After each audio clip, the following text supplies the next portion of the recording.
मित्रों, आपकी बात आपके साथ राकेश मोहन त्यागी यूट्यूब चैनल के इस 25 अक्टूबर के 118वें अंक में आप सभी का हार्दिक स्वागत अभिनंदन। मित्रों, जैसा कि आज हम सब देख रहे हैं कि उत्तर प्रदेश के मुख्यमंत्री आदरणीय योगी आदित्यनाथ जी द्वारा दिए एक नारे, बटोगे तो कटोगे और एक रहोगे तो नेक रहोगे, इस नारे की गूंज अभी बीते चुनाव हरियाणा, जम्मू कश्मीर में तो हम सब ने सुनी है, लेकिन अब हम सब देख रहे हैं कि धीरे धीरे भारतवर्ष के अन्य प्रांतों में होने वाले प्रदेश स्तरीय चुनाव में भी ये नारा तेजी से जनता के बीच अपना स्थान बनाता जा रहा है। और बंबई शहर हो, अन्य जगह हो, नेताओं ने इस नारे के होर्डिंग लगाकर जनता को सचेत, जागृत, सजग करने का काम शुरू किया है। मित्रों, राजनीति में नारों की एक बहुत महत्वपूर्ण भूमिका होती है, हम सब ने देखा है। आज के इस अंक में मैं आपके समक्ष ऐसे ही कुछ नारों के संबंध में के माध्यम से भारतीय राजनीति में लंबे समय में होने वाले परिवर्तनों की चर्चा करते हुए आपसे नारों की महत्वपूर्ण भूमिका के संबंध में बात करूंगा। मित्रों, इस संबंध में 70 के दशक में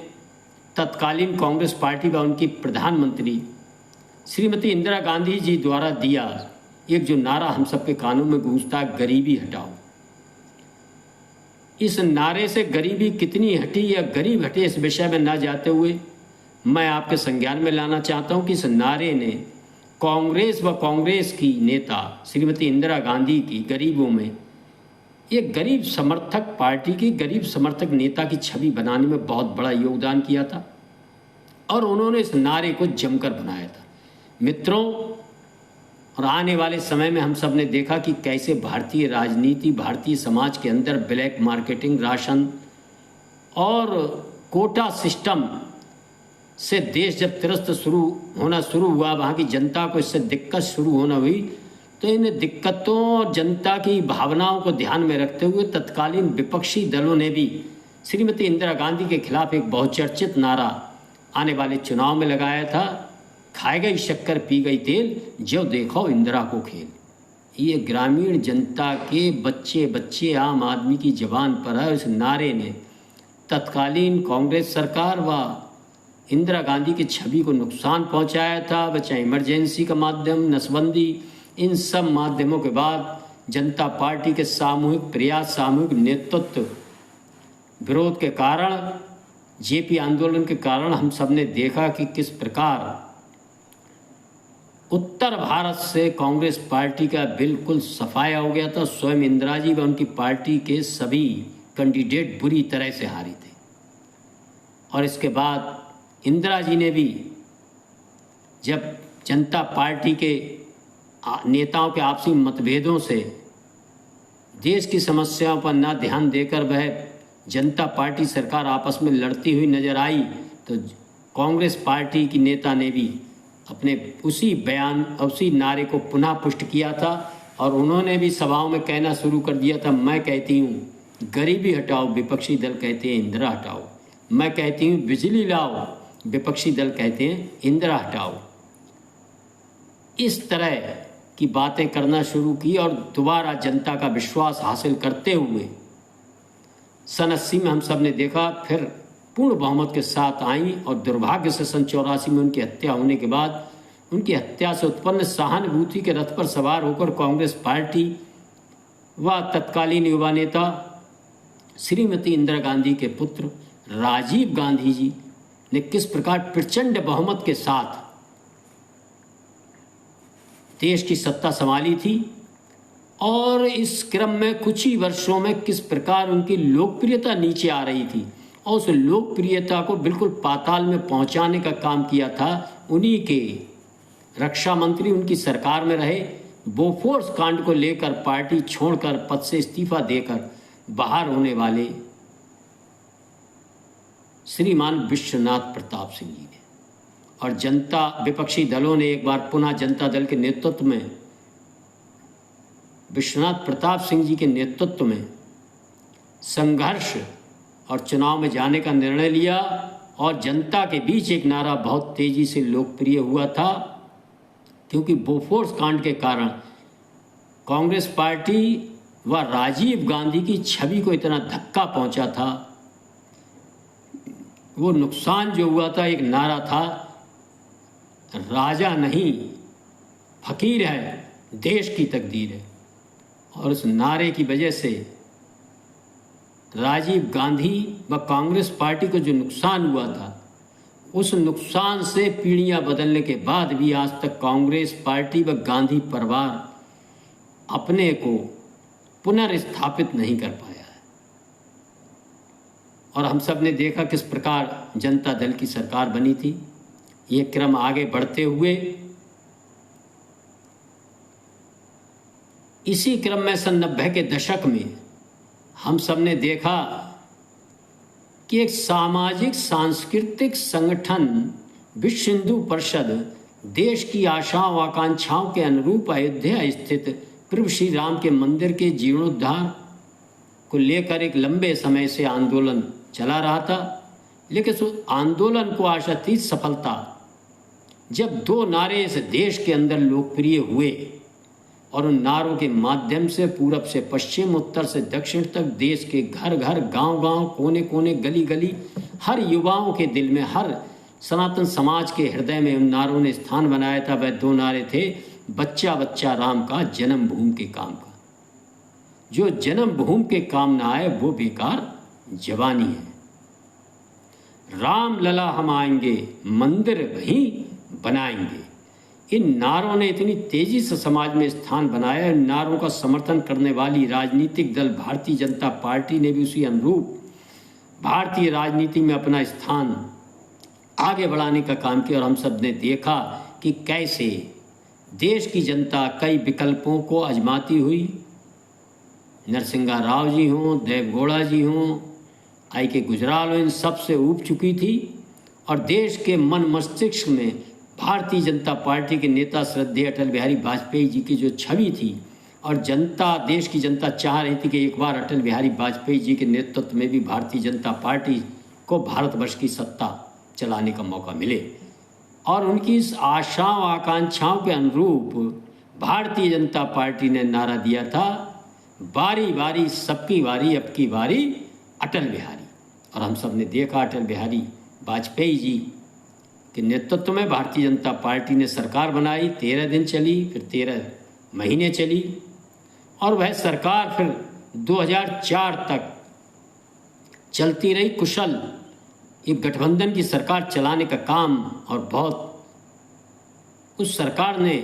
जनता की आशाओं आकांक्षाओं के अनुरूप बहुत सुंदर सुंदर काम किए थे। देश की प्रतिष्ठा बढ़ाने का काम किया था। इन सब विषयों में मैं न जाकर इन भारतीय राजनीति में नारों की क्या महत्वता है, इसी क्रम को आगे बढ़ाते हुए हम सब ने देखा कि किस प्रकार 2004 के चुनाव में भारतीय जनता पार्टी ने एक नारा गढ़ा, शाइनिंग इंडिया। और वह नारा कहीं ना कहीं जनता की भावनाओं, जनता के मन मस्तिष्क में नहीं उतर पाया, उनकी भावनाओं के अनुरूप नहीं था। और हम सब ने देखा कि अच्छे कार्यों के बावजूद भी उन कार्यों को ना बताकर केवल शाइनिंग इंडिया जैसे एक नारा थोता बनाया था, और भारतीय जनता पार्टी इन चुनाव में बुरी तरह धराशायी हुई थी। और दोबारा एक गठबंधन, अल्पमत गठबंधन में कांग्रेस पार्टी ने मनमोहन सिंह के नेतृत्व में सरकार बनाई। हम सब ने देखा आगामी 5 वर्षों में भी भारतीय जनता पार्टी देश की आशाओं आकांक्षाओं भावनाओं को देश की जनता की छूती हुई कोई नारा नहीं बना पाई। और 2009 के चुनाव में भी भारतीय जनता पार्टी ने तब के भारतीय जनता पार्टी के नेता श्रीमान लाल कृष्ण आडवाणी जी और उनकी सख्त छवि और लौह पुरुष की एक जो उनके समर्थकों ने उनको एक उपाधि दी हुई थी, वह गृह मंत्री, पूर्व गृह मंत्री थे, पूर्व उप प्रधानमंत्री थे। उनकी उस छवि को उभारते हुए सशक्त नेतृत्व, सशक्त भारत का एक जो नारा दिया था, वह लोगों के मन मस्तिष्क में नहीं चढ़ा और दोबारा लगातार भारतीय जनता पार्टी बुरी तरह से पराजित हुई। हम सब ने देखा कि यदि आप नारे को केवल अपनी छवि के आधार पर, हवाई छवि के आधार पर यदि बनाएंगे तो जनता उसे स्वीकार नहीं करेगी। नारा वही सफल होगा जो जनता की आशाओं आकांक्षाओं का प्रकटीकरण करे और उनके मन मस्तिष्क को छुए और उनके भविष्य को उज्जवल करने का एक प्रतीक और एक माध्यम उस नारे से वो गूंज निकल के आना चाहिए। मित्रों, हम सब ने देखा किस प्रकार 2000 चुनाव से पहले, 2014 के चुनाव से पहले तब के तत्कालीन मुख्यमंत्री श्रीमान नरेंद्र मोदी जी गुजरात के अंदर किस कुशलता के साथ शासन व्यवस्था संभाले हुए थे और गुजरात विकास की नित्य नई ऊंचाइयां छू रहा था। उसको देखकर देश की जनता के मन में आदरणीय मोदी जी अपना स्थान बना चुके थे और देश की जनता एक बार चाह रही थी कि मोदी जी के नेतृत्व में यदि भारतीय जनता पार्टी चुनाव में उतरे तो वह पूरी तरह समर्थन देने के लिए तैयार थी। और हम सब ने देखा किस प्रकार भारतीय जनता पार्टी ने देश की जनता के मनों की इच्छाओं को समझते हुए उनको नेतृत्व, आदरणीय मोदी जी को नेतृत्व करने का मौका दिया और नारा लगा, अब की बार मोदी सरकार। और हम सब ने देखा 10 वर्षों के बाद, लंबे समय के बाद, सन 1984 के बाद भारतवर्ष में आदरणीय मोदी जी के नेतृत्व में भारतीय जनता पार्टी राजग गठबंधन ने प्रचंड बहुमत के साथ, पूर्ण बहुमत के साथ अपनी सरकार का गठन किया। और इस नारे ने, यही भारत ने, इस नारे की लोकप्रियता भारत से बाहर भी हम सब ने देखी। किस प्रकार अमेरिका के चुनाव में अब की बार ट्रंप सरकार के रूप में इस नारे ने सफलता प्रदान की और डोनाल्ड ट्रंप अमेरिका के राष्ट्रपति बने थे। मित्रों, लगातार इस नारे के सहारे मोदी जी अपने किए कार्यों के सहारे जनता की आशाओं आकांक्षाओं के अनुरूप जिस आशाओं के साथ जनता ने 2014 में बैठा था उनसे ज़्यादा काम करते हुए 2019 में मोदी जी पुनः देश की बागडोर संभाली और इसके बाद तिबारा इस चुनाव में भी देश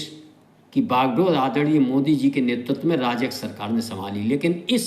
तीसरे चुनाव में कहीं ना कहीं देश की जनता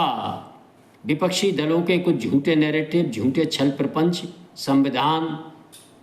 आरक्षण जैसे आरोपों में फंसकर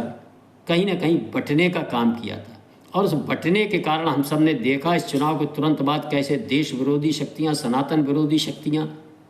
कुछ अंतर्राष्ट्रीय षड्यंत्रकारियों ने इस संदेश को, इस बिखराव को अपने लिए सकारात्मक संदेश समझकर इस देश में कुछ उथल पुथल करने का काम किया था। और देश के पड़ोस में बांग्लादेश में जो हुआ था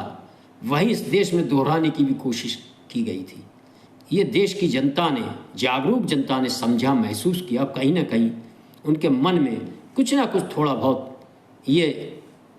मंथन चल रहा था कि हमसे कहीं ना कहीं किन्हीं वजहों से हम वोट नहीं दे पाए या बहक गए, बट गए। ये कारण बहुत खराब था और जनता के मन की सुतल पुथल को आदरणीय मुख्यमंत्री योगी आदित्यनाथ जी ने समझकर जनता की सुतल पुथल को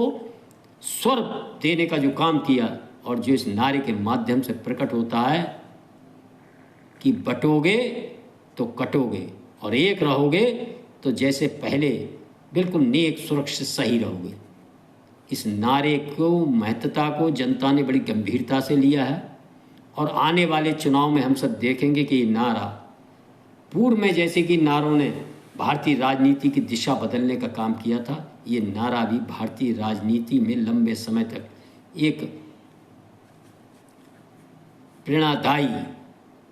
संदेश देने का काम इस देश की जागरूक जनता को करेगा। मित्रों, आज के इस अंक में मैं अपनी वाणी को विराम देता हूं। आप सबने सुना, इसके लिए आप सभी का बहुत बहुत धन्यवाद तथा आपसे सदा की भांति एक निवेदन करता हूं, इस पर प्रसारित अंकों को आपकी बात आपके साथ राकेश मोहन त्यागी यूट्यूब चैनल पर अंकों को सुनकर लाइक करें, शेयर करें तथा अपनी कीमती राय कमेंट्स के माध्यम से ज़रूर दें। चैनल को सब्सक्राइब करें। धन्यवाद। जय श्री राम, जय श्री वाल्मीकि भगवान, भारत माता की जय।